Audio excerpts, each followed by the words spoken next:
Hi there. Today we're going to be making pot roast, but before I get into that, I'd like to tell you how much our family likes pot roast. When we have pot roast, we have mashed potatoes and gravy and rolls and corn and the pot roast. So it's a big meal, and I realized when my children went trick-or-treating on Halloween, this is what they would do. They wouldn't eat dinner because they were too excited, and so they took off and went trick-or-treating.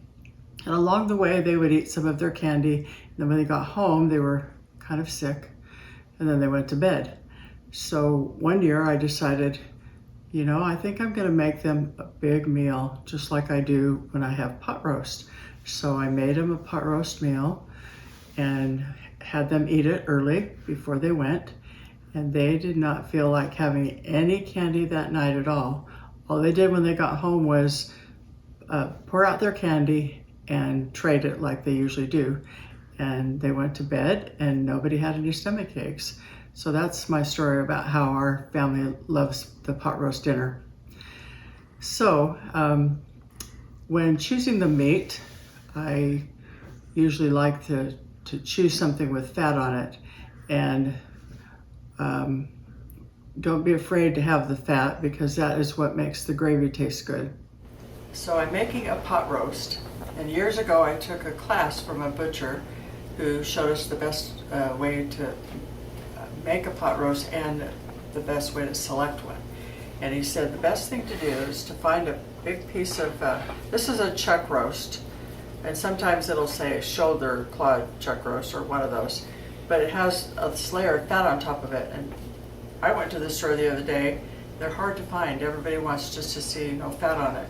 But the fat goes through the meat and keeps it moist and gives it better juices, and the gravy is really good that way. So Bonnie, this is boneless too. Oh, and this is a boneless. So I'm going to start by spraying my pan, which my sister will do. Yeah. Tell the tip you told us earlier about choosing the meat, not the brightest. Oh, red. yes, and he also said when you're at the grocery store and you're looking at all those nice bright meats, bright red meats for the beef, that those are actually, they don't have a lot of flavor, because the aging of the meat and the beef gives you better flavor. So he said usually at any grocery store, if you pass all those over and a quarter, there's day old and it's half price, and it looks kind of gray, and people don't want that, but it actually has a lot more flavor, and he waits for those himself to take them home. We shouldn't have told that tip. I Oh, know. we got it. Yeah, it was very informative class. Okay, so now I'm going to put, you can put this in a casserole pan, use foil, or one of these with a lid. Doesn't matter, you just want to make sure you have it high enough for this. When this cooks, the fat will run through here and go to the bottom, so we're going to use some water, and then we'll have the drippings from the meat. So it has to be covered, even if it's in casserole. Yes, Yeah, it it's should be foil. covered. So I'll place it in here, and then the next thing I'm going to, and this is, yeah, did I say, yeah, wait. This will be covered with, I used to just rub oil on it, but I find that cooking spray is about the same. And so we're going to spray that real well so that the spice, and I like Lowry seasoning for this.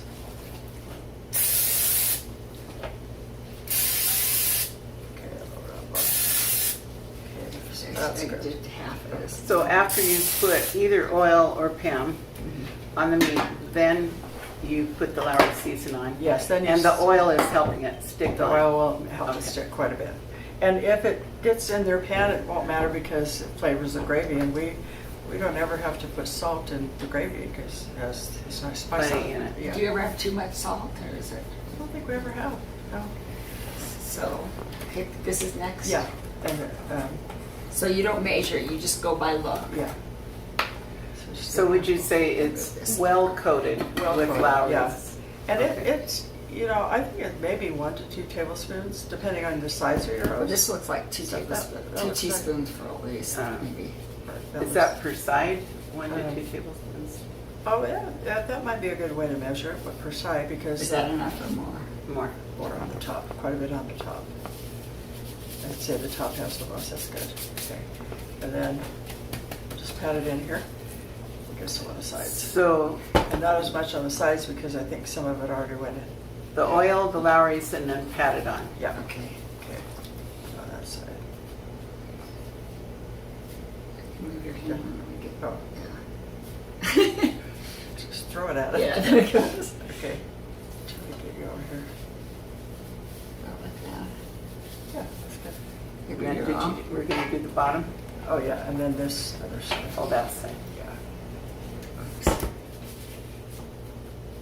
Okay, that's good for that one. And then the rest on the bottom. Yeah, that's good. Okay. Okay, now we're set. So now we're gonna pour about 1 inch of water. Oh, Did you describe searing? oh, yes. So what we're gonna do is we'll put it in a 500-degree oven, and that will sear the meat, or some people call it braise the meat, and that will seal everything in there so that you aren't cooking just a plain dry piece of meat, that everything will, all the juices will fall out of it. So the searing retains the juices searing, yeah. inside the meat. Yeah, and then near the end when the meat is cooked, some of them drip out, but that's the part you're going to use for the gravy. But because it ran through it, the meat does hold the juices So from the fat. if you don't sear it, you actually have more, you can tell you have too many juices at the bottom, you didn't sear it good enough, or You know, you I've have never less thought of that. juices? I don't You know. might, yeah, that's a good question. Well, the point is be sure and sear it. Yes. And you can sear it in a frying pan on the top of the stove, but Yeah. tell us why you don't do it that way. I don't do it that way because it kind of makes a big mess on my stove, and so I'd rather not clean it. But it works well. You can turn it over, and like with tongs, you can kind of maneuver around and braise it real well. So it's less mess, but also you're searing every side but the bottom all at the same Yeah, time. that's right. And when you sear on the stove, do you usually put in an oil? Yes. Sear in oil? Yeah. But this you just had to do water, so that's. Well, she sprayed Oh, it too. I sprayed it. yeah, Okay, the that's oil right, yeah. from the pan is what I use. So if, Dinah, you'll put in Okay. about 1 inch of water. Okay. Again, no measurement. You just want to make sure you have enough water in there Yeah, that's good. so that the roast won't, or the drippings won't Yeah. burn. So this will go in a 500-degree oven for about 20 to 30 minutes until it's got a little golden brown on it. And it's uncovered. And it's uncovered for this part. Okay, now it's been 20 minutes and we're checking on how the roast seared. So you can see that it did sear quite a bit, but I would probably leave it in another 10 minutes. Okay. Yeah.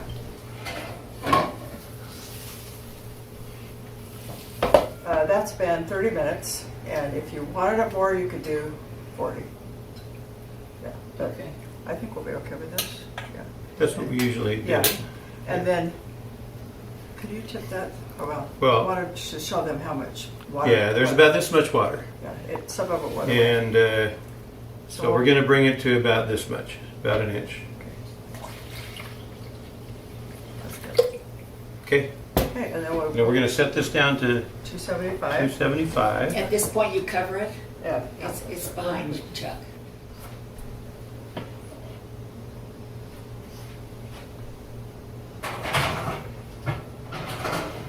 And because sometimes a chunk of roast could be wider, shorter, or taller, sometimes the taller ones will take a little longer, but we'll start with 275. And we'll be back. Okay, we're ready to get our roast out of the oven.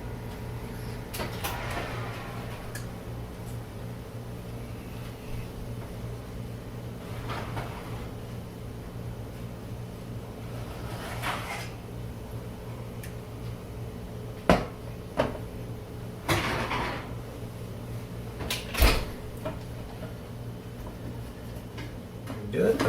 Okay. Excuse me. Oh yeah, that comes up easier. Yeah, it's looking like it's ready. So we'll let it sit for at least a half an hour before we carve it up. We'll see in a little bit. And now we're going to cut it up for pot roast. We also poured off the drippings and saved those, and we put them in the fridge last night so that the fat would rise to the top. And this is for making gravy. So you want to save the drippings because it makes fantastic gravy. And the fat rising to the top is makes it really easy to get out to make a roux for the gravy. So Bonnie's going to explain all that in a little bit. As far as cutting the meat, the things to remember, I mean, now that we've got it to this point, it's real easy to cut off the fat. And so I'll trim that a little bit. And then, of course, the meat has a grain to it. And what you want to do is you want to find that grain, and then you want to cut across the grain for a pot roast. Grain thing makes a huge difference just that way. It's a lot easier to eat. It's already tender, and it just kind of falls apart that way. It won't be in perfect cubes because it's kind of falling apart. Now this has been refrigerated overnight, so it's going to hold together a little more, and you'll find out when you eat it how tender it is. Last night when we got it out of the oven, it could have just kind of fallen apart real easy, and if we'd have cut it at that time, it wouldn't have held together as well. So if you want it for presentation purposes to hold together a little better while you're at this point, then it's good to refrigerate it. Otherwise, you can cut it right out of the oven. At this point, it would be easier to slice it if you wanted on sandwiches, being cold. That's true. I've done that before, and it's quite easy. So you can slice it or chunk it depending on how you want to serve it. That's a really good point. And cutting it across the grain, especially when you have a sandwich, you don't have any toughness because it was cut across. Because it's short strands Yeah, instead of the long. Yeah, so Makes like it for easier to instance, chew. this makes a great sandwich, and especially since it's cold, it's going to hold together better. But can you imagine when you're But biting be into tender that, at the same time. it's going to Yeah. just fall apart. We started out with 5 pounds, and we could weigh this, I guess, but from previous experience, usually by the time you've cooked it to the point where it's like this, it's half the weight. So it's like 2.5 pounds. It'll shrink a lot. And then if we want to have, a quarter-pound serving per person, then this will serve 10 people. But and so anyway, that's how you kind of gauge it. So 5 pounds initially of the meat is like half a pound raw weight for a quarter-pound cooked weight. Okay, so here we have the makings of gravy, and you can see this is the fat that rose to the top. Some of that fat we will be using in the roux, and it adds a lot of flavor. And down here, this part is all the drippings from the gravy, which also adds flavor and makes very good gravy. So I'll show you how you can do this in anything. Sometimes when we're in a hurry, we put it in a shallow pan so it rises to the top quicker. But this works out really good because you can see what you're doing here. And then you just, It's okay if a little bit of the broth comes. yeah. And so sometimes we have more fat and then I save it for something else. We don't need it in here. But it's a flavoring agent. Yes. In addition to functioning Exactly, for yeah. the purpose of It's making very the good. gravies. Yeah. It adds flavor. And so in order to measure this correctly, I will microwave it so I know how much I have. So a roux is just your flour and your fat Yes. cooked together.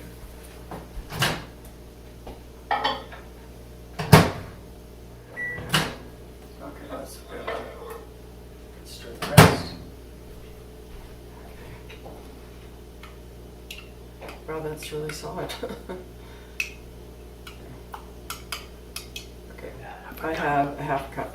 Oh, okay. So I'm just a little short, which I think it won't matter because I have, yeah, Some in there still. I think it's close enough. Sometimes you don't have to be exact on this one. But if you feel like it needs more, you can just add a little Just extra add a little butter. Yeah. Okay. So next thing I'm going to do is put the fat in the pan to make a roux. Oh, that was fast. It goes fast. I really didn't expect that. And then I'm going to need to put some flour, so we'll be back in a minute. Okay, so I am going to be heating the drippings, and I'm going to pour it in here. And one thing that I've learned is if you have a spoon, it doesn't have to be a whisk. Anything that you can hold up straight, if you have a jar or bowl that you're pouring in, you just make sure you put it right against the the lip of it right against the whisk or the spoon, and you have no drips. It makes almost a spout Yeah. down it. Awesome. Yeah. That's a great. So there's no drips anywhere. And that helps a lot when you're trying to pour tomato sauce and it doesn't get all over the Yeah, place. it's a splatter. Yes, goes right in. Okay, we can see. Now Oh, you're is gonna. that getting brown? No, it's just the. Yeah, little bits of we're going to get brown because it'll better. Okay, so now I'm going to heat this. So why do you heat it up before you put it in the pan? Well, because when we had Norma's Kitchen, I had a pot this big, and it went, the first time I did it, I was stirring for maybe an hour for it to thicken. And so I realized if I Make heat it this already up hot. first, Oh, it speeds up. Speed the up. thickening. yeah, it'd go, Awesome. right away it would start That's a great. thickening. Yeah. Yeah. Great hand. So I do that with anything. If I have to do warm milk, like I make tapioca pudding a lot, and I don't want to stand at Do the the stove, cold, so I get that hot and it Milk does hot. everything a lot faster. Yeah. Awesome. Okay, so we'll stop here for a second and make the chicken broth. Okay, to Bonnie's drippings, it also adds 2 cups of chicken broth. So I put 2 cups of water in here and 1 teaspoon of the bouillon. This is better than bouillon, but whatever you use. And so this is the 2nd teaspoon, 1 teaspoon per cup. So we're just putting that in with the broth.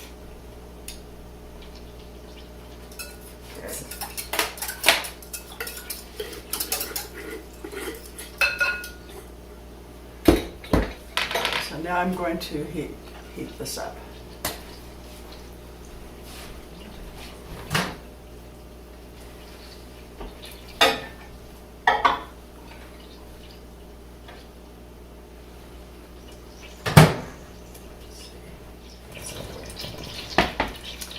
I have the fat is come to a boil, so that's what you wait for. And then I will add my flour. That's 8 tablespoons. Yeah, 8 tablespoons. Or a half cup. Yeah, or half a cup. And then here's the half tablespoon. Go ahead. Okay. Remember. And with the roux, what you're trying to do is cook the flour, because you don't want to have a raw flour taste. So you cook it for about 2 minutes, really. And sometimes certain recipes call for a dark roux. Did I turn it on? No, yeah, no, it's Okay. Call for a dark roux, and they, I think, for like is it jambalaya or things like that, I've seen the chefs cook it very, very dark for what their dish is for. But to cook the flour out, all you need is about 2 minutes, and you do stir it so that it doesn't. And the roux actually should look about like this when you've got the flour together with the fat or the butter that you use. And that roux, if you use butter and flour, that makes that's what you use to make a basic white sauce. When you've cooked it enough, it's a little darker, but it also on the edges looks a little dry. So that kind of helps. Yeah. Helps. Oh, that's how you tell it's Yeah. a little drying It's out a on little the edges. on the very edges. Yeah. maybe we need a little more. I think it's probably another 30 seconds. It's worth being patient on this part, because again, this is where all the flavor is in the grape, well, mostly, except for the grape broth, having a toasty flour and then that good fat in there. I really didn't know that it was a bit to do with the flour flavor. I just thought it would made it smoother. It didn't lump. Yeah. Well, and it also is the thickening agent. Yeah, I knew the Yeah. But thickening, the flour I didn't know the itself flavor tastes changed. raw. If you were to taste a taste of raw flour or this cooked flour, it kind of makes it, it gives it a nutty flavor. Yeah, the toasted. I've seen a friend of mine when she makes gravy, she puts her flour in first and toasts the flour. Yes. like It's Pinoli, with yeah. nothing else in it. Yeah. Like cannoli. Yeah, that's what cannoli is. Yeah. Toasted. I think if We I should demonstrate cannoli sometime. if I did it that way, I would probably burn it. Okay, so now it's been long enough, so I'm going to add the chicken broth. With, that really is a great trick. Yeah. about doing that. You have to actually lean it on here. I should have done that. Did we forget to, do we put water in here, Joanne? Yes, Okay. and I told them I added water, and Okay. 2 cups of water. Get all that flavor in there. Probably should stir that. Okay.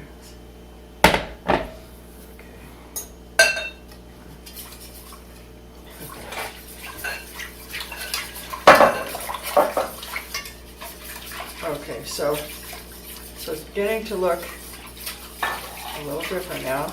It has a little bit of a darker color. And when we put in, we have something that we use that helps give it a little more flavor, seasoning, and it also makes it a browner color. And Diana has a story about Kitchen Bouquet. Okay.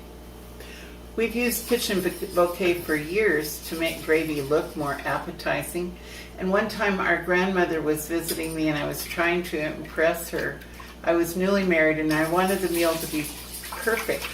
But the gravy looked anemic and I was out of Kitchen Bouquet. So I thought, well, instead I have some black food color. I'll just put black food color in to darken it, which turned the gravy purple. And I thought, well, she can't see very well, she won't notice. So she looked down at the gravy and said, purple? Ooh, maybe you should do green on St. Patrick's Day. No, yeah, that's St. Patrick's Day, green. Okay, so if you wanted a darker color, you could add a little more. But to me, this is Perfect, yeah. Just about Nice right caramely color. okay. Okay, so now our gravy is finished. It looks like that. And I learned from a chef a long time ago how to tell if your gravy is thick enough, because when you cool it off, it does thicken. And so he said you dip a spoon in there, you draw your finger on the back of the spoon, and if it's like that, that's perfect. If it shows the, Because you notice that gravy can be like, you can almost cut it later. And so that's how I thicken my gravy, I mean, how thick I get my gravy. Okay, so we're going to pour a little bit on some mashed potatoes and a little bit over the meat. beautiful. We're gonna have a good lunch. And like I said, if you're able to heat the chicken broth mixture first, it will not take very long to thicken.